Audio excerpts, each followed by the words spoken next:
चोली छाप जिंदाबाद जिंदाबाद जिंदाबाद चोली छाप जिंदाबाद जिंदाबाद जिंदाबाद। अरे बचावा का हो बाबा? अरे चोली के बड़ी हाला बा हो। हाँ दादा, घर घर बटात बा। ए राजू, अरे लागो तक कि बाबा चोली छाप में मोहर लगई है का हो।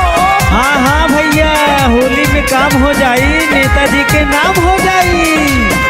असु होली में यूपी चुनाव में नया चोली बटाई पूरे गांव में। चोली बटाला घर घर में सब पड़ल बा चक्कर में। असु होली में यूपी चुनाव में नया चोली बटाई पूरे गांव में। जनी कर हमसे ठिठोली रे, मिलल हमके चुनाव चिन्ह चोली रे। बनी हो तू हमके जीतैहा हो, असो चोली के बटन दबैहा हो, असो चोली के बटन दबैहा हो। यही होली में सबके बतैहा हो, असो चोली के बटन दबैहा हो।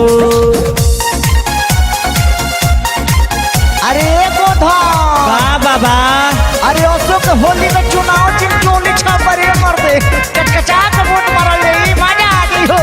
हई देखो सरवन के ढाका से एकदम फाका रहता है। ईवीएम मशीन में सटा के कोट देना मारा कि नेताजी वोट देना जीत जाए। नया नया है नेताजी, सबको चोली देता जी। ले लो भैया, ले लो भैया। हमरो के तू देता भैया। बाटे भाऊजाइन में खुशी के लहर हो, चोली पहुँचाई बुझा के घरे घर हो। अरे सब एक साइज के बानू, बड़ छोट लइके नु। हाँ बाटे भाऊजाइन में खुशी के लहर हो, चोली पहुँचाई बुझा के घरे घर हो। मेहरारू के साइज बतैहा हो, असो चोली के बटन दबैहा हो, असो चोली के बटन दबैहा, असो चोली के बटन दबैहा हो। भैया चोली के बटन दबैहा। होली है भाई होली है, बुरा न माना होली है।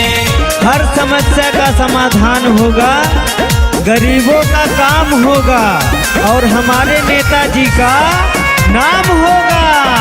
ए ब्यास परनवे लेबो का हो और आगे कुछ होई। चोली वाले नेताजी करी है विकास हो, सबका के खुश करी के प्रयास हो। प्रचार प्रसार देके लागो ताकि काम होई। आए हाय चोली वाले नेताजी करी है विकास हो, सबका के खुश करी के प्रयास हो।